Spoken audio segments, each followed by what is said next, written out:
Halo, kembali lagi bersama saya Mas Kran. Dan saya Cor-Coran. Waduh, tahun baru Cina, Imlek, Xinjiang. Imlek. Jadi gimana? Kita bahas hari ini tentang tahun Imlek, baru Imlek. yoi, Oke. Imlek. Jadi awal Imlek itu ada legendanya. Oh iya, Iya, jadi maksudnya tentang Imlek itu tentang Imlek, diawali legenda atau tentang Imleknya sih. legenda tentang Imlek? Legenda Oh, tentang Imleknya. Jadi kenapa sih ada Imlek gitu? Kan di Imlek kan apa ceritanya? Imlek kan nama ininya kan tahun baru Cina Ya, kan. Nah dalam bahasa Mandarin itu Guonian yang artinya merayakan tahun baru atau mengalahkan Nian. Nah, Nian ini mengalahkan. mengalahkan Nian. Nian Oh, ini bisa berarti tahun kalau di Mandarin atau huh? monster Nian, namanya Nian. Jadi zaman dulu tuh ada sosok Oh, monster yang namanya Nian Shou. hmm. Monster kepalanya panjang, bertanduk tajam, sepanjang tahun tuh tinggal di dasar laut yang dalam. Dan ceritanya tuh cuman muncul pas malam tahun baru, dia baru ke daratan buat untuk mangsa Ngapain? nyari makan. Makanya setahun sekali Oh alah. memangsa manusia, terus hewan ternak dan lain-lain gitu di pemukiman desa terdekat. Nah, makanya pada malam tahun baru biasanya penduduk desa itu kabur biar nggak ketangkep sama si monster, si Nian ini. Nian. Ya, biar nggak dimakan lah ya, biar nggak jadi mangsa. Itu sepanjang ya udah lama lah takut akan ancaman monster ini kan setiap malam tahun baru. Sampai Ya. suatu waktu ada datang pria yang udah tua, sesepuh lah, berambut putih, kulit kemerahan, datang ke desa itu. Nah, pada saat malam tahun baru, kan penduduk desa itu kabur semua kan. Kabur. Nah, si sesepuh ini dia nggak mau kabur, nggak ikut ngumpet, tapi dia Nantangin malah. nakut-nakutin caranya. Nakut-nakutin si monster. Iya, dia nempelin kertas warna merah di pintu, terus ngebakar batang bambu. Jadi kan bunyi kalau bambu dibakar kan kletak. Nah, Oh, kayak kalau sekarang mungkin dilambangkan bunyi petasan itu kali ya. iya sekarang diganti petasan. Hmm. Nah, terus nyalain lilin di dalam rumah, terus pakai pakaian warna merah, gitu. Nah, Monsternya takut sama warna merah. jadi pas paginya waktu penduduk yang lainnya datang, tuh mereka kaget. Ternyata desanya nggak hancur. Nah, makanya tiap malam tahun baru, jadi tradisi tuh nempelin kertas merah, bakar bambu, yang kayak gitu-gitu jadi tradisi. Karena si Nian ini tuh takut dan nggak pernah nongol lagi. Tanya sih seperti itu, legendanya mah begitu. Iya. Mungkin karena itu jadi apa sekarang identiknya warnanya merah, terus nyalain petasan di malam tahun barunya, Iya, gitu-gitu karena tradisi itu kan. betul. Oh, iya. Biar apa? Mungkin takut suara ribut kali ya. Jadi berisik. Ya. Gitu. Menarik juga, baru tahu ya. Jadi takut. Nah, itu kan berarti tradisi apa? Awal mulanya tradisi-tradisi yang dilakukan di Imlek tuh dari cerita tadi, cerita si Nian itu. pria tua itu mengalahkan si Nian, menakut-nakuti si Nian itu ya. Iya. Nah, ada nggak tradisi-tradisi lain yang harus kita lakuin di tahun baru Cina Imlek ini? Di tahun baru Imlek tuh kita harus ngapain tuh? Ada nggak sih kayak apa ya? Mungkin yang saya pernah tahu ya, potong rambut misalkan. Kan ada itu yang suruh potong rambut. Nah, sebenarnya apa aja sih? Ada nggak sih? Jadi Yang ini tuh harusnya gini kalau malam apa kalau tahun baru Imlek gitu kan? Biasanya yang dilakuin tuh macam-macam sih, kan ada yang sembayangan kayak gitu-gitu kan. Ya. Nah, biasanya Imlek itu sebenarnya bukan cuma hari H doang sih sebenarnya. Oh, misalkan kayak yang tahun ini nih kan tanggal 12 ya. Ya. Bukan di tanggal 12-nya aja. Bukan. Tradisinya ya. Iya, itu dimulainya itu biasanya sih seminggu sebelumnya. Biasanya udah mulai tuh seminggu sebelumnya. H-7 biasanya mulai bebersih rumah tuh. Bebersih rumah. Oh, nyapu. Seminggu sebelum hari H bebersih rumah ya? Ya, udah mulai bebersih kayak pintu-pintu, terus tempat-tempat yang biasa gudang kayak gitu-gitu kan yang nggak pernah dibersihin kayak gitu. Semua aspek rumah lah, genteng apa segala macam juga dibersihin. Ya. Terus mulai belanja. Itu ada apa ya maksudnya? Kan biasanya ngelakuin ini tuh karena dipercaya ini gitu kan. Kalau misalkan bebersih rambut kayak buang siap gitu kan. Nah, ini bebersih tuh maksudnya kan ngebersihin debu tuh.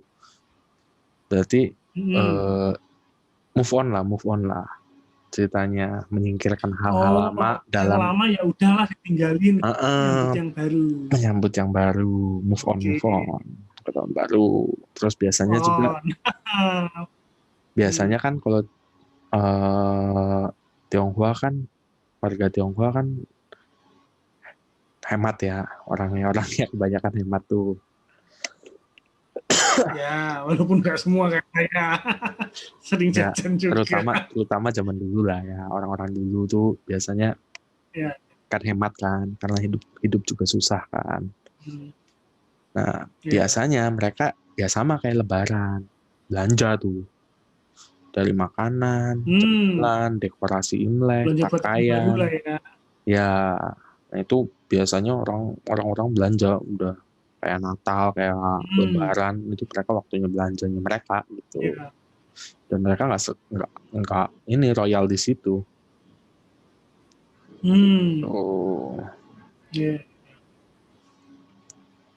Nah, oke, itu tadi kan 1 minggu sebelum hari H tuh. Udah mulai beberes tuh kan, udah mulai nyiapin. Nah, ya beberes, terus nyiapin belanjaan gitu-gitu. Terus ngapain lagi? Pas malam tahun barunya, H-1, biasanya biasanya kan udah pada kumpul di rumah kan, kumpul keluarga di rumah. Ya, biasanya kalau ini di rumahnya emak gitu ya, di rumah kakek nenek gitu kan. Ya, orang paling tua lah di keluarga. Ya. Nah, itu biasanya mulai pasang-pasang dekorasi yang tadi dibeli tuh. Oh. Gitu. Aku nggak pernah. Biasanya sih mulai masang lampion, masang kayak stiker-stiker kayak gitulah.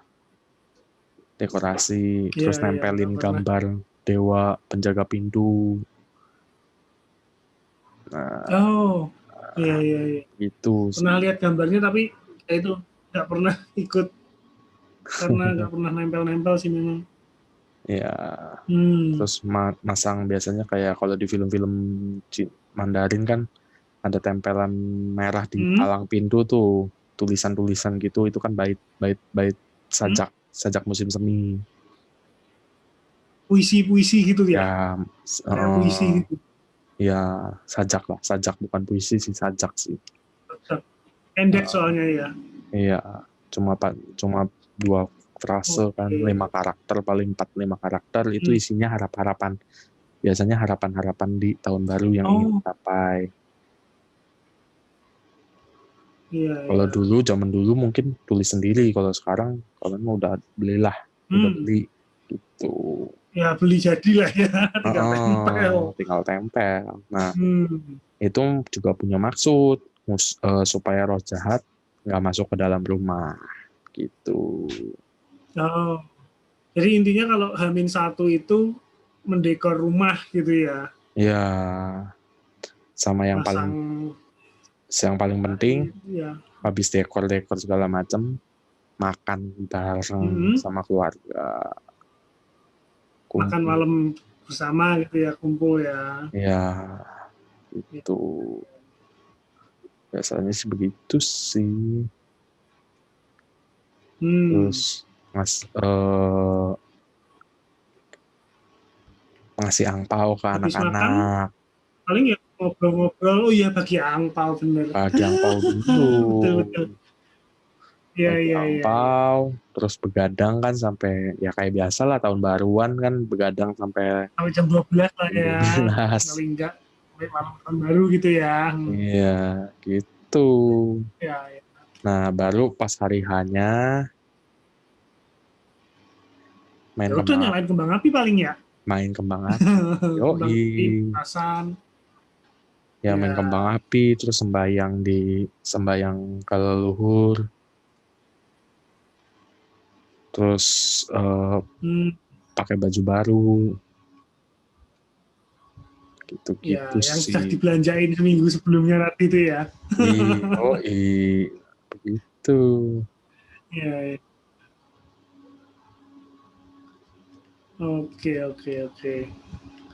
Gitu nah, itu di hari H berarti udah. Terus biasanya ada ini loh apa? Yang macan-macan itu apa namanya? Barongsai. Ya, sama satu yang panjang naga. Yang naga. Senlong. Senlong. Senlong sih ini naga di hari H itu ya?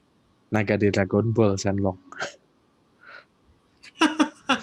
Orang pun datang. Iya. Ya, itu di hari H juga kan ya? Iya, biasa. Atraksi barongsai biasa hari H sih. Gitu. Iya. Gitu doang sih. Oke, itu hari H. Terus paling yang saya tahu ini apa? Yang lontong itu loh. Cap gome. Cap gome. Oh, itu hari. Itu 2 minggu ya? Hari ke-15 biasanya. Hari setengah bulan berarti ya? Ya, setengah bulan. Hari ke-15 itu cap gomean. Nah, mungkin nanti akan kita bahas tentang cap gome. Iya. Lebih lengkap, lebih lanjutnya sih.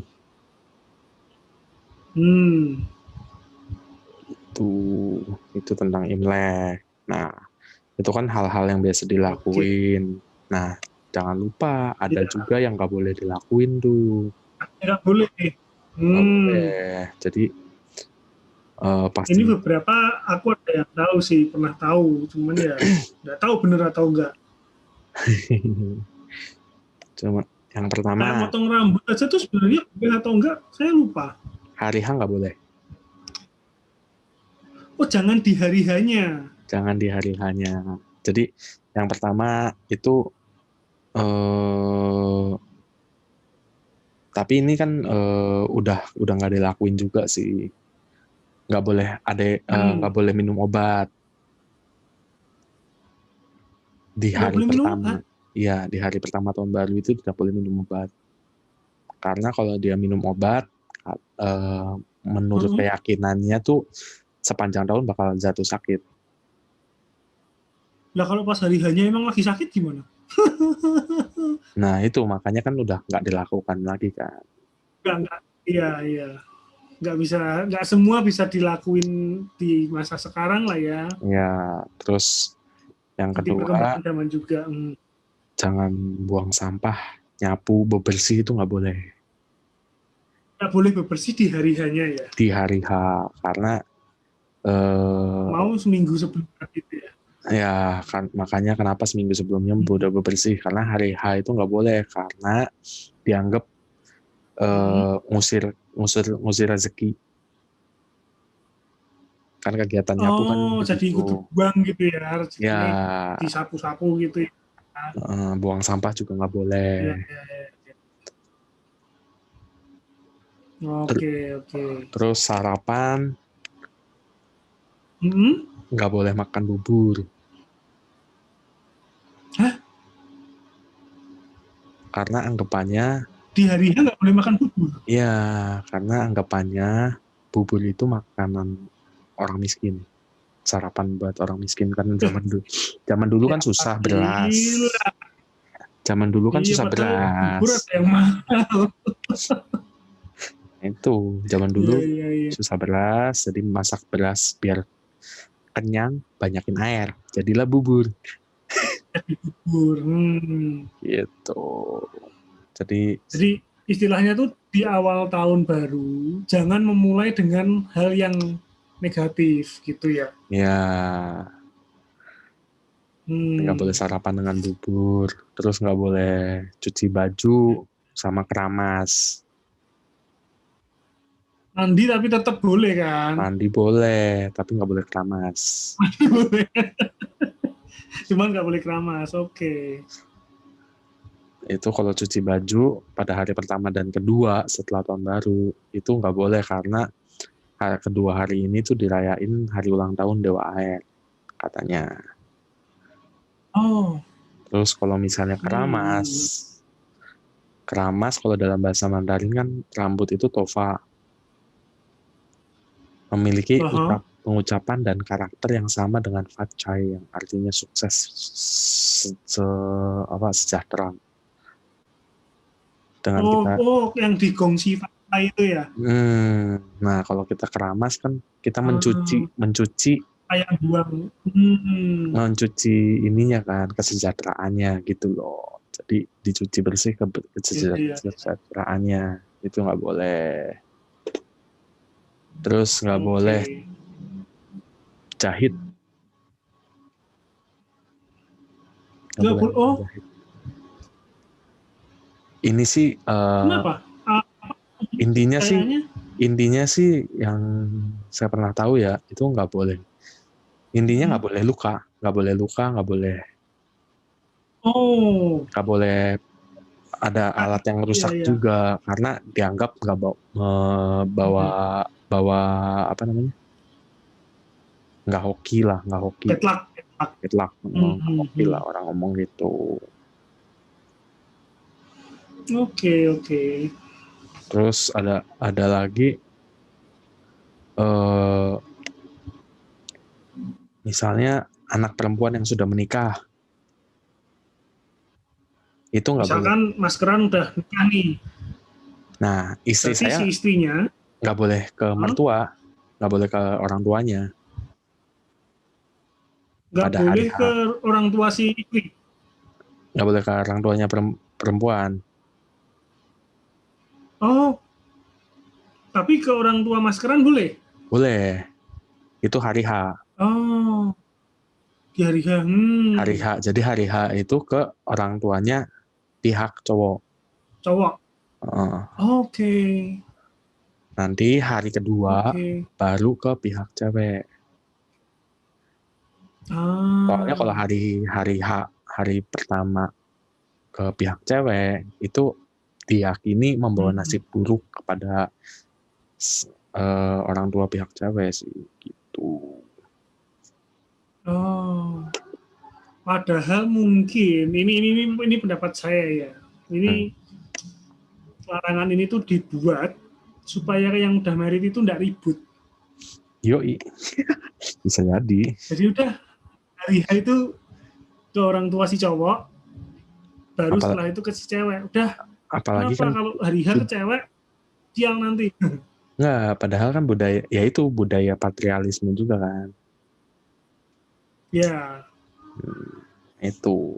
Jadi hari pertama harinya cowok gitu. Kayaknya sih begitu. Kayaknya ya, disclaimer on. Kayaknya. Ini nggak ngerti juga. Kira-kira doang. Okay. Nah, terus ada lagi si anak, kalau ada anak kecil itu nggak boleh nangis. Bingung deh yang punya bayi. Di tahun baru hari H. Ya.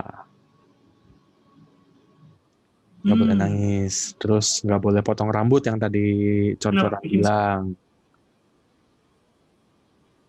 Oh iya, ya. Sama nggak juga. Boleh potong, nggak boleh keramas itu ya.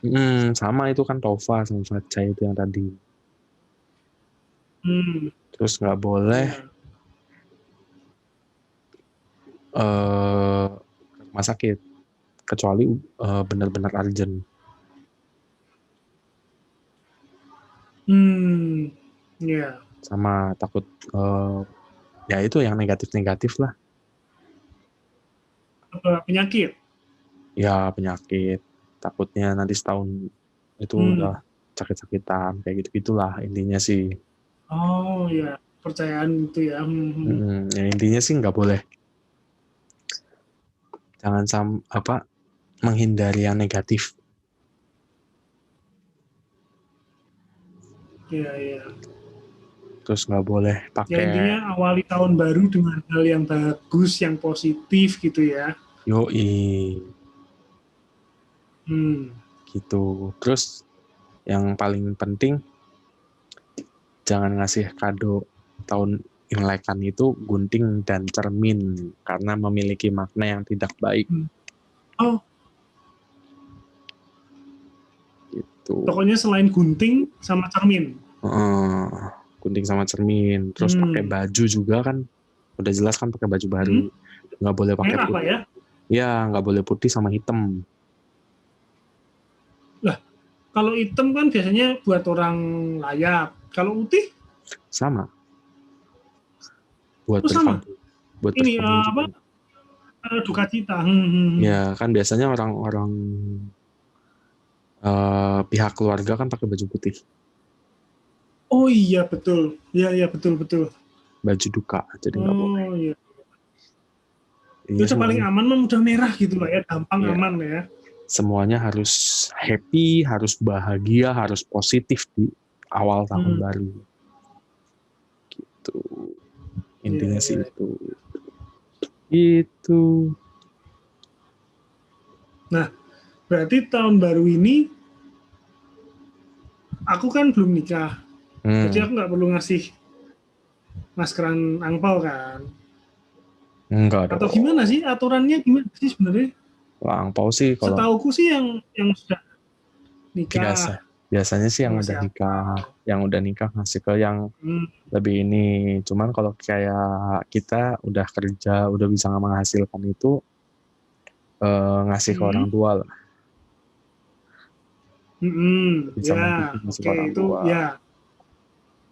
Itu doang sih biasanya. Jadi jadi itu juga ada legendanya sih tentang angpau. Ngasih angpau itu? Iya, jadi bagi orang yang sudah berkeluarga atau yang udah lebih tua lah ya, itu wajib ngasih ke yang anak-anak sama yang belum menikah. Jadi kita masih dapat. Harusnya kita masih dapat ya. Yoi. Karena angpau itu disebut juga. Minta sama siapa ini? Ya, sama orang tua sih, sama pihak keluarga yang sudah menikah. Nah, angpau tuh ya disebut juga Yasui Qian, Yasui Qian, Yasui Qian, Qiannya Qian uang, Yasui itu setan, jadi uang yang ngusir setan. Oke. Ngusir si Sui. Jadi zaman dulu selain si Nian ini ada juga sosok hantu namanya Sui. Oh.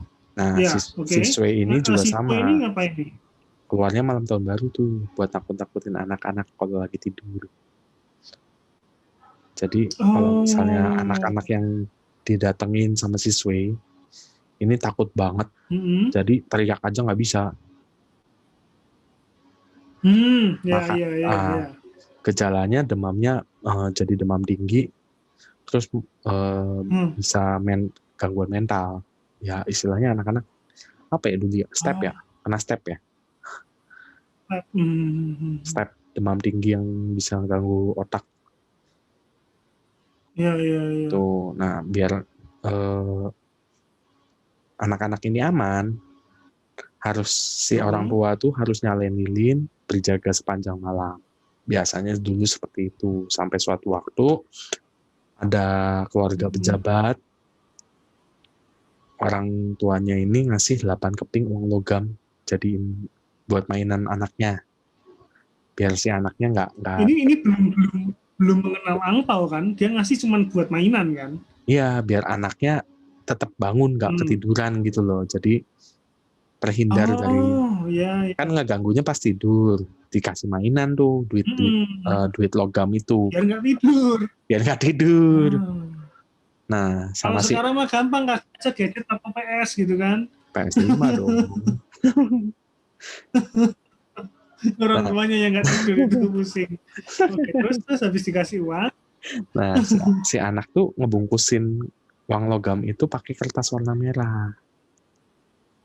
Jadi dibungkus sama si anak, terus dibuka lagi, dibungkus lagi, dibuka lagi, sampai capek main, tidur, ketiduran malah.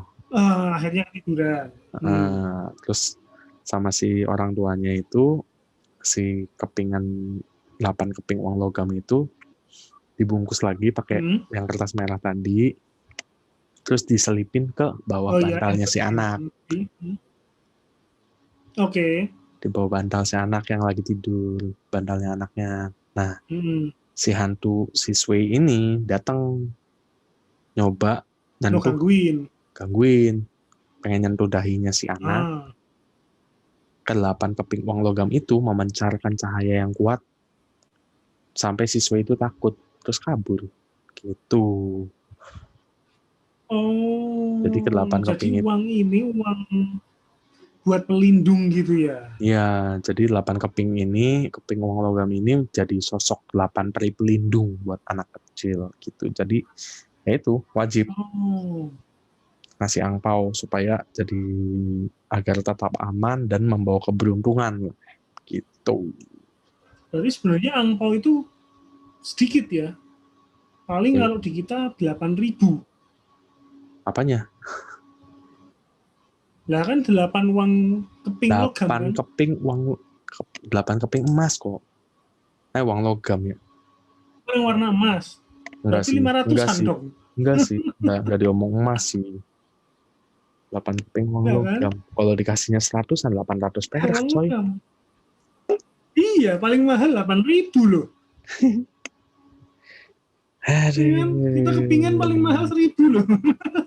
8.000 doang. Zaman sekarang sih bisa transfer lah ya. Ngarep.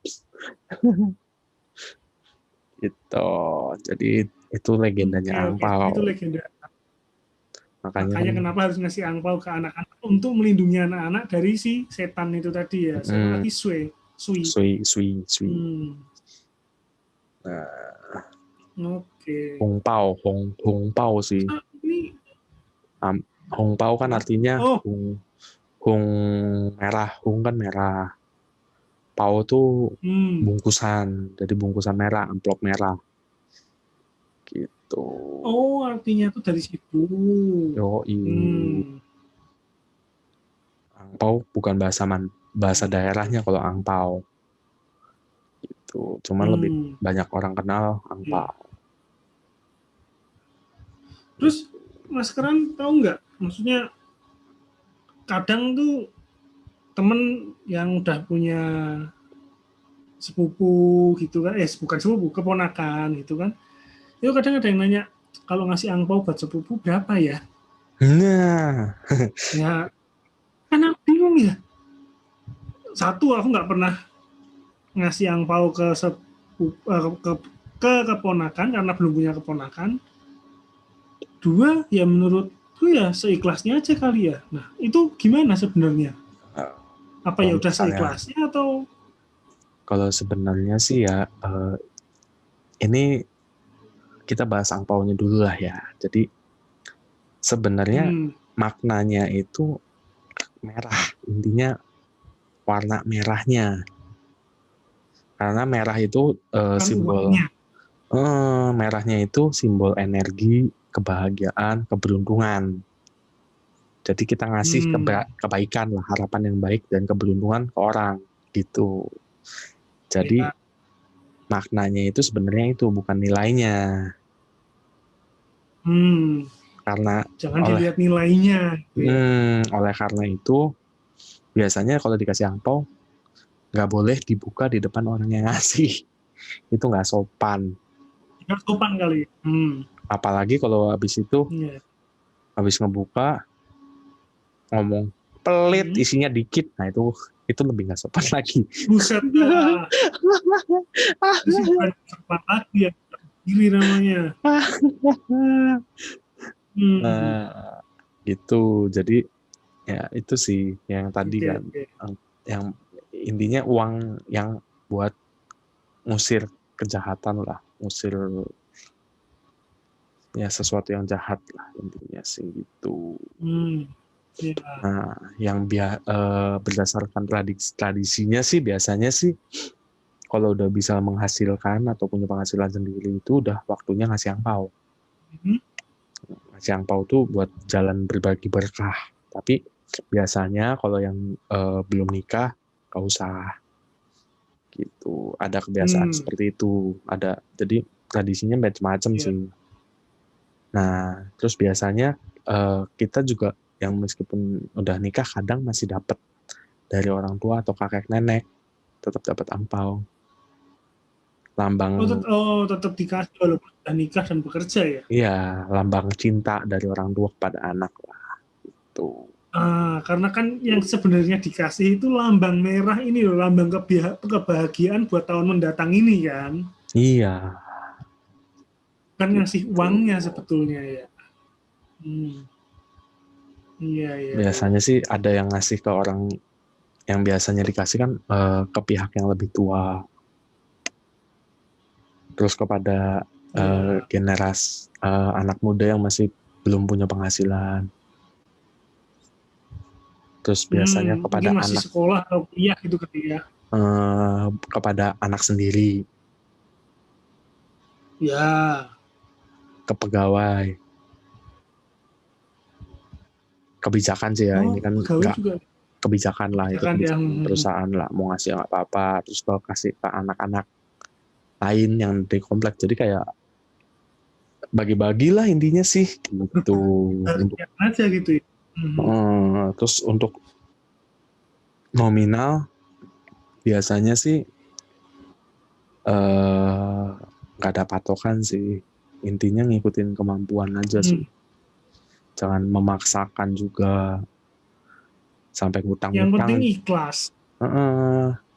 Sampai ngutang-ngutang gitu buat ngasih angpau kan gimana gitu. Lucu lah ngasih angpau ke orang, ingin tujuannya bagi kebahagiaan, bagi semangat baru buat tahun baru, tapi bagi utang buat apa? Makanya iya, bagi utang namanya gitu.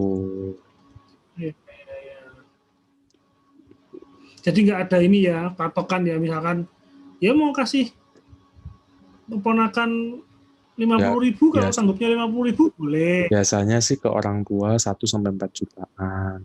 Cuma kan ya itu kan berdasarkan kemampuan juga. Ada yang bisa ngasih 1 M ya silahkan. Terus biasanya biasanya ke anak-anak muda sih 100-200 ribu biasanya. Tergantung juga sih. Jadi ya nominalnya sih terserah yang ngasih lah, seikhlasnya, sesuai kemampuannya juga. Terus biasanya juga nominalnya jangan sampai ada unsur 4. Oh, karena itu ya apa? Bahasa Mandarinnya 4 itu apa sih? Mati. Pelafalan sama kayak mati. 4 itu nggak boleh. Harusnya berapa? Yang bagus 8 berarti ya? Bebas. Gitu ya, sih. 800.000 kan? Atau 8.000? 8 juta. 8 juta dong. Itu nggak baik buat yang ngasih. Oh iya.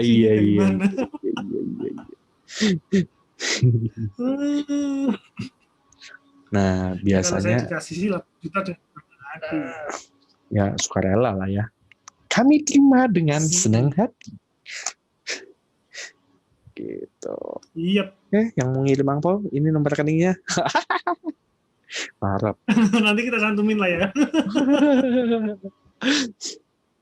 Gitu. Nah, biasanya ya angpau ya biasanya sih dari H-1 sih udah mulai ngasih gitu. Dan angpau juga nggak cuman dari Imlek doang sih, kadang kan kayak kita ke kondangan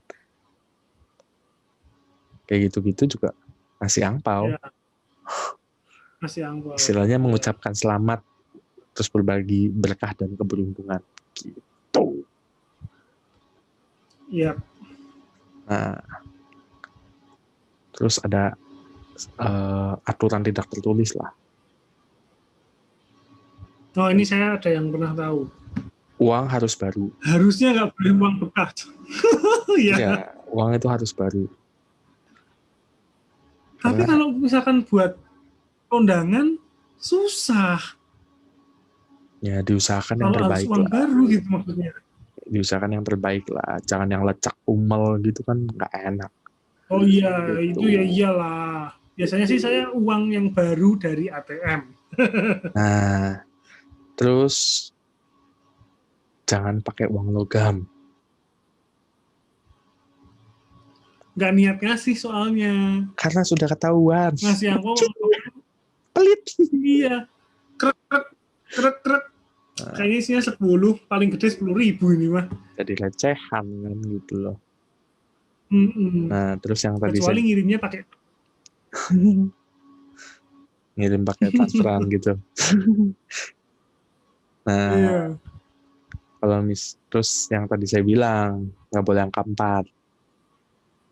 Nominal angka 4 itu nggak boleh. Jadi kalau mau ngasih 400.000, mending dipotong jadi 390.000 aja nggak apa-apa. Yoi. Gitu. Daripada bikin bad luck. Yoi. Dan paling beruntung, seperti yang Cocoran bilang, 8. 8 ya? Kalau 400.000 mau ngasihnya, kan nggak boleh, nggak baik. Kasih aja 80.000. Kok sedih yang nerima. Nah, terus karena kalau 800 kan nggak sanggup tuh mahal. Nah, terus biasanya kalau di luar ini sih biasanya sampai cap gome sih selalu bawa angpau sama uang sampai 16-15 hari ke depan sampai cap gome. Jadi mungkin dibawa. Selalu nyiapin di tas gitu. Jadi kalau kemana ketemu mungkin ada yang perlu dikasih angpau ya kasih gitu. Oh, iya. Begitulah. Iya. Nah, buat yang jaga-jaga gitu. Yang dapat yang itu kan yang ngasih. Buat yang nerima juga harus pakai 2 tangan. Oh, nerima angpaunya 2 tangan gitu? Iya, jangan 1 tangan. Oh, jangan. Karena itu nggak sopan kali ya? Nggak sopan. Iya. Terus apa ngasih? Iya. Ucapan terima kasih dan harapan-harapan yang baik. Ungkapan keberuntungan. Mendoakan yang baik-baik kepada yang ngasih. Terus sama nggak boleh ngebuka langsung angpaunya. Ya itu tadi yang Mas kan bilang ya, nggak tahu malu, nggak sopan. Makanya gitu. Tuh.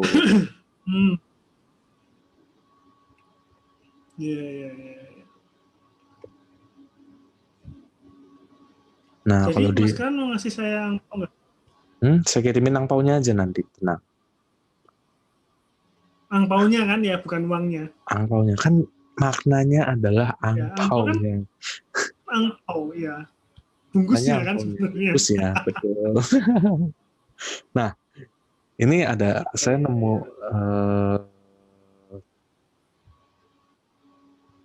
apa namanya? Cerita menarik sih. Nemu angpau? Enggak, cerita menarik. Jadi kayak pegawai negeri sipil atau pejabat negara kan kalau menerima sesuatu kan gratifikasi itu. Oh, ntar dikira suap gitu. Nah, kalau di luar. Oh iya ya, terus kalau di Tiongkok dikasih angpau di Tiongkok sendiri itu mereka bisa terima angpaunya, keluarin isinya, yang disimpan kertas angpaunya doang. Oh, oke. Terima angpau boleh, terima uang nggak boleh. Betul, tanpa isi berarti. Jadi untuk pejabat, bukan uangnya. Betul. Nah, makanya untuk pejabat biasanya mereka buka angpaunya, keluarin isinya, dibalikin lagi. Jadi sebagai tanda bahwa mereka tidak menerima uang gratifikasi. Gitu. Tapi kertas angpaunya diambil. Jadi terima nih misalkan gini kan, terima. Oke, makasih. Bukanya ingat, uangnya kembali. Bukanya jangan di depan orangnya. Kebalik badan. Buka dulu. Ini uangnya saya kembaliin, angpaunya saya ambil. Nomor rekening saya tahu kan, uangnya transfer aja. Kalau di sini kelihatan orang. Jangan, ya.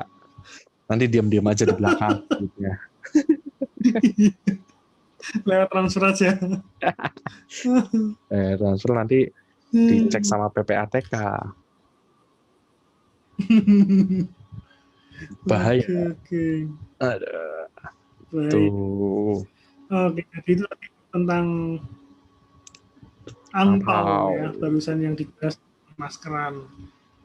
Tadi kita sudah bahas apa aja berarti ya mengenai Imlek ini? Legenda Imleknya. Tradisinya, makan. Terus tradisi. Terus yang dilakuin sama pantangan yang nggak boleh dilakuin. Terus angpaunya ya. Iya. Legenda angpaunya. Terus tentang angpaunya. Mas Kran punya apa lagi buat kita bahas mengenai Imlek ini?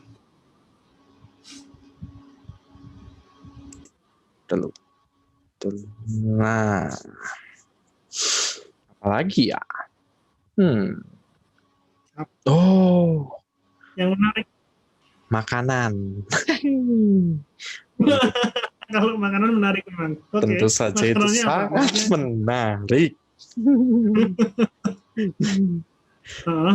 Nah, biasanya ada makanan-makanan apa sih? Khusus Imlek lah ya, bisa dibilang. Yang biasanya disajiin pas Imlek. Itu punya. Kayak kalau ulang tahun makan mie gitu. Iya, yang kayak gitu-gitu. Oke. Apa aja itu? Makanannya apa? Pertama ikan. Ikan itu yi. Dalam bahasa Mandarinnya yi. Itu pelafalannya itu mirip sama yi juga. Artinya berkelebihan, surplus lah gitu. Oh, jadi ngelambangin makmur gitu ya si ikan ini. Makan ikan tuh supaya makmur. Gitu, iya, itu. Oke.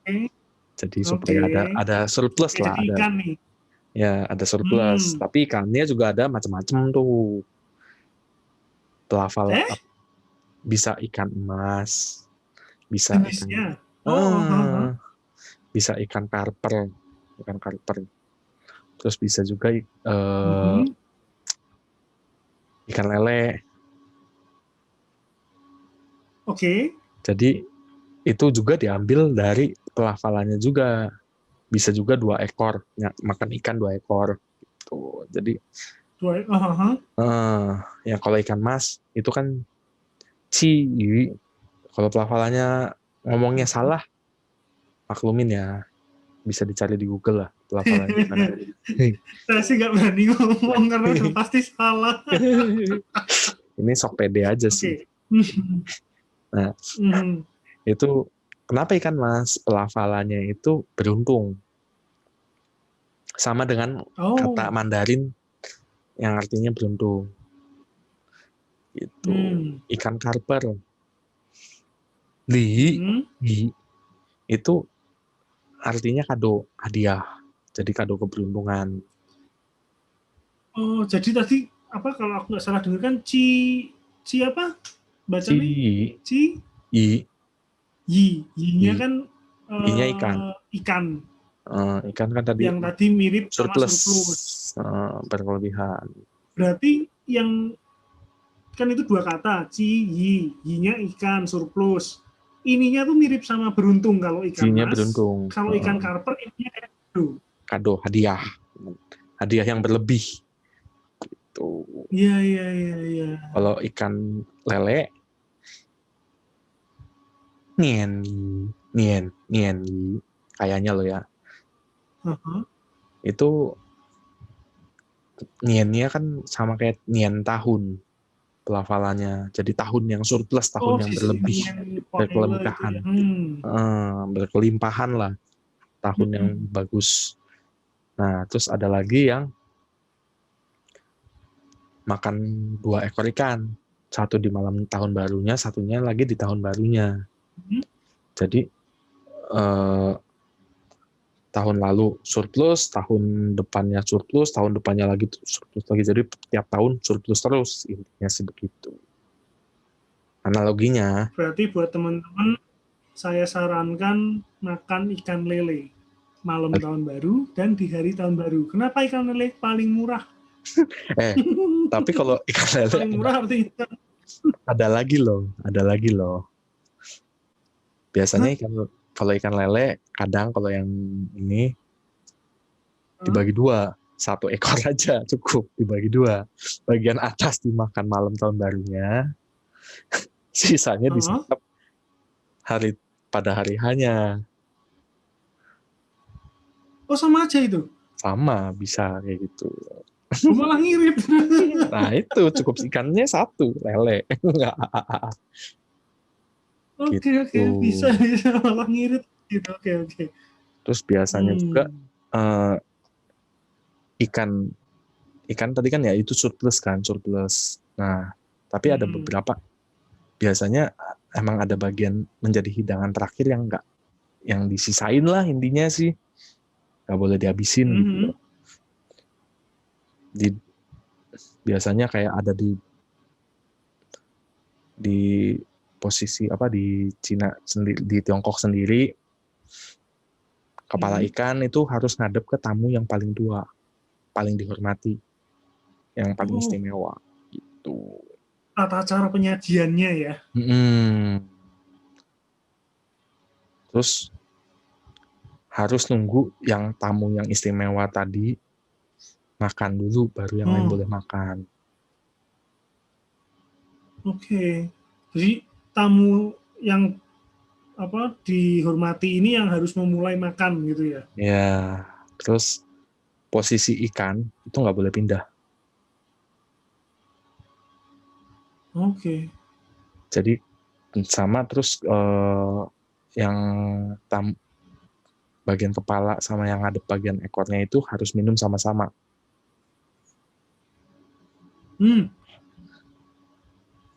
Berarti misalkan nih kepalanya ngadep saya. Berarti yang di seberang saya kan ngadep ekornya. Itu harus minum bareng. Plek. Nah. Oke, itu ikan nih. Ya. Apalagi makanan apalagi? Pangsit. Yang enak, punya lambang yang punya tanah yang bagus. Pangsit. Pangsit? Yoi. Kenapa coba pangsit? Apa maknanya? Karena tahu murah, enak. Nah, kayak film-film zaman dulu, film silat Mandarin zaman dulu, kalau bayar pakai apa gepokan emas itu tuh, tel emas kan. Oh, tile ya, tile. Nah, bentuknya sama kan. Oh, berarti pangsit lambang emas tile itu. Prosperity. Oke. Oh. Melambangkan kekayaan gitu ya. Oh. Nah, terus pas tahun baru nggak boleh makan pangsit isi kubis dan lobak. Kenapa? Karena murah. Ya, dianggap miskin. Gitu. Acar kubis ding. Ya daging lah ya, yang paling gitu ya. Yoi. Nah, cara buatnya juga apa? Harus lekukannya tuh harus bagus. Tidak boleh datar. Pinggir-pinggirnya itu kan? Tidak boleh, nggak boleh terlalu datar karena dianggap miskin. Gitu. Nah, terus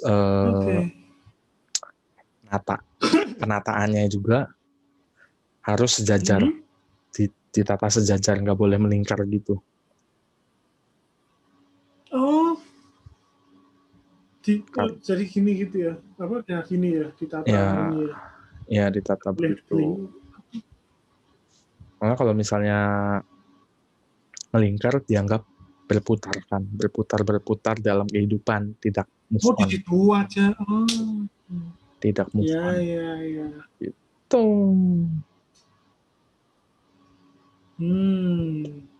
Oke, jadi kita punya ikan. Punya pangsit. Lumpia. Apa lagi? Lumpia. Yoi. Spring roll kali kalau sana ya namanya ya. Spring roll. Itu melambangkan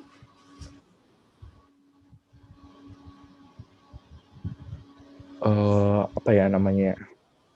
Keberuntungan, ungkapan keberuntungan gitu. Oke. Jadi lumpia kan bentuknya kayak batangan gitu kan. Iya. Terus digoreng. Nah, begitu digoreng kan dia apa sih kata kalau misalnya itu kuning keemasan. Golden crisp gitu ya. Sampai golden crisp gitu kan, apa diangkat.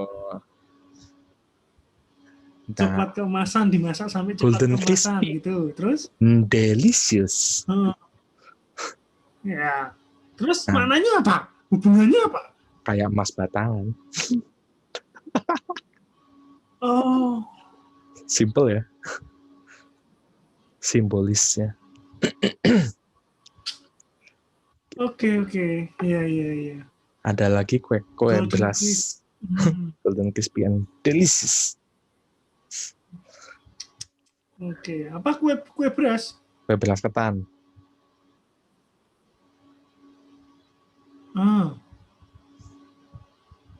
Beda sama itu ya, apa kalau biasanya yang itu? Dodol. Yang kayak dodol, bukan satu dodol yang buat yang biasanya di Imlek juga apa sih? Kue keranjang. Apa sih? Ya biasanya saya goreng pakai telur tuh.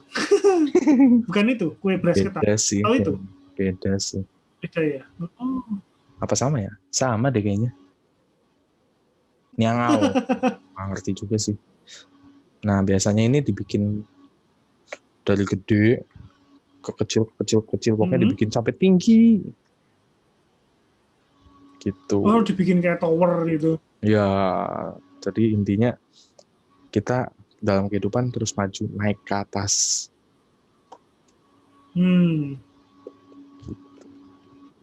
Naik level lah ya, meningkatkan taraf kehidupan gitu. Yoi. Oke. Ini kayaknya udah mulai ini ya, apa makanan manis ya. Tadi kan ikan, pangsit kan makanan asin tuh. Sekarang kayaknya udah mulai masuk dessert gitu. Oh, jadi lapar. Nah, yang paling khas Dessertnya ada lagi. jeruk mandarin. Oh, saya sudah dapat. Saya ada kiriman jeruk mandarin. Terima kasih. Biasanya sih. Lambang apa kalau jeruk? Lambang vitamin C. Bentuknya kan bulat. Lambang apa? Aha. Terus warnanya kuning keemasan. Kayak emas lagi. Kalau bulat itu kan sempurna, nggak ada tekukan sama sekali, sempurna lah intinya sih. Nggak ada ujung, nggak ada tepinya ya, nggak ada edge-nya. Melambangkan kesempurnaan. Dan tadi kuning kemasan, kekayaan. Jadi kekayaan yang sempurna. Yoi. Wow. Nah, kan kalau dalam bahasa Mandarinnya ceng itu jeruk mandarin, ceng. Nah, kedengarannya tuh sama. Artinya sama kayak cengkong itu sukses. Terus ada lagi cara penulisannya yang lain itu lafalnya cu. Itu hampir mirip pelafalannya sama keberuntungan gitu. Keberuntungan tadi yang kayak ikan ya? Yoi. Kan punya banyak penulisan kan karakter Mandarin. Banyak macam. Ya. Jadi dengan penulisan atau pelafalan yang sama, ada sesuatu yang bisa melambangkan ini. Kayak si jeruk ini, tadi pelafalannya mirip sama sukses di bahasa Mandarin. Ya sudah, berarti jeruk ini dianggap melambangkan kesuksesan, makanya ngasih jeruk, makan jeruk di Imlek gitu ya. Kayak makan kalau kita ngasih jeruk kan kita istilahnya memberikan doa supaya orang yang dikasih sukses, memberikan kesuksesan ke orang itu kan. Nah, kalau kita makan berarti kan kita sukses itu masuk dalam diri kita. Makna filosofinya. Supaya kita mendapatkan sukses di tahun ini gitu ya. Yoi. Amin. Begitu. Iya. Nah, terus tadi sempat ngebahas juga kue keranjang kan. Kue keranjang. Ya sama sih kayak tadi, cuman ada cerita. Kalau Imlek nggak makan mie ya? Apa? Enggak ya? Enggak. Biasanya mie kalau ulang tahun. Itu juga simbol. Ulang tahun. Simbol. Mie kan panjang. Jadi panjang umur. Iya. Gitu. Oke. Berarti kalau masaknya Indomie, ingat teman-teman, jangan diremuk dulu, jangan dipatahin. Masukin utuh, biar panjang. Umur. Pas ulang tahun makan Indomie, jangan dipatahin. Ingat ya, umur. Panjang umur, bukan yang lain. Oke? Iya. Tolong. Tadi Mas Keren tadi sempat bilang kue keranjang. Kue beras ketan itu kue keranjang tuh. Itu punya sejarah. Itu enak sih dimakan pakai telur. Anda belum nyoba kalau misalnya masih amoh pakai suiran kelapa. Dicampur gitu? Iya. Tapi asal masih amoh ya tuh kue keranjangnya ya. Masih bisa disendok pakai sendok, diputus-putus pakai sendok. Belum jadi paket gitu ya, masih cair gitu. Ditaburin kelapa, serutan kelapa. Parutan kelapa. Digulung di situ. Waduh, itu enak pisan. Itu kayak makanan ini dong. Klepon apa ya namanya? Klepon, iya mirip klepon. Yoi. Cuman kan kalau klepon manisnya cuma di dalamnya, dia ada kulitnya dulu kan. Kalau ini berarti langsung manisnya sama parutan kelapa. Iya, digulung kayak gitu. Iya. Klepon Tapi Imlek lah ya. jadi itu ada ceritanya. Ada ceritanya juga. Berarti kita punya 3 cerita. Ceritanya itu sejarahnya. Cerita tahun barunya. Terus angpau, sekarang sejarah kue keranjangnya. Oke, gimana Mas Keran ceritanya? Nah, jadi waktu dulu banyak kerajaan kecil-kecil kan di Cina, di Tiongkok. Waktu tahun 700-an sebelum Masehi. Jadinya perang terus tuh, perebutan wilayah dan lain-lain kan. Nah, ada satu raja yang ingin bikin dinding yang kuat buat ngelindungin wilayahnya dari serangan. Gitu. Nah, tapi ada perdana menterinya yang takut. Kalau sampai dikepung, sekeras apapun nemboknya hancur katanya. Kalau misalnya keadaan benar buruk, gitu ya. Dia bilang gali lubang di bawah dinding, jadi bisa kabur. Sampai meninggalnya tuh perdana menteri, nggak ada yang percaya. Sampai akhirnya kejadian tuh banyak yang mati kelaparan karena dikepung, nggak bisa ngapa-ngapain. Nggak bisa ngapa-ngapain kan dikepung, makanan semakin susah dan akhirnya banyak orang mati kelaparan. Akhirnya si prajuritnya pun melakukan apa yang kata perdana menteri itu, mulai ngegali tembok itu. Nah, batanya itu pakai tepung beras ketan. Oh, cadangan makanan berarti? Iya, dicari udah dibikin di bagian bawah yang dibangun sama Wu Sisu. Tapi khusus yang dibangun sama Wu Sisu itu ada bata dari tepung beras ketan. Wow. Itulah dia kue keranjang. Gitu. Wow. Nah, keren ya. Kembali lagi ke simbol. Oke, apa makna dari kue keranjang?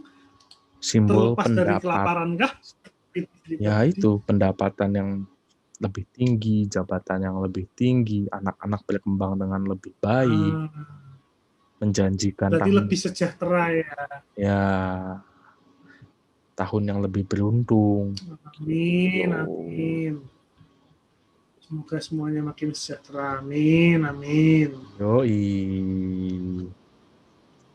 Oke. Itu dia. Wow, kita dapat informasi banyak nih dari Mas Keran hari ini tentang Imlek.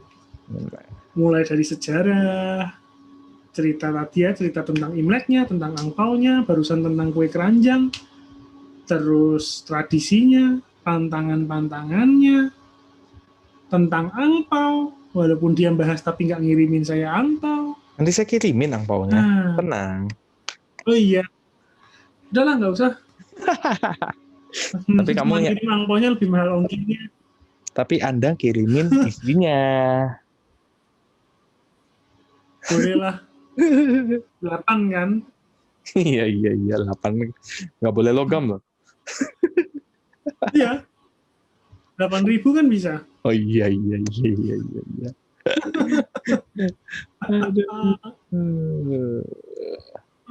Oke. Kami dari Mas Keran Cocoran, sekian video ini ingin mengucapkan bagi yang merayakan Gong Xi Fa Cai, selamat sejahtera, Wan Shi Rui, semoga sukses selalu, Xin Nian Xin Bu, memiliki tahun yang lebih baik di tahun ini dari tahun sebelumnya. Senti Cian Kai. Semoga sehat-sehat selalu semua. Sinian Kuai Le. Selamat tahun baru.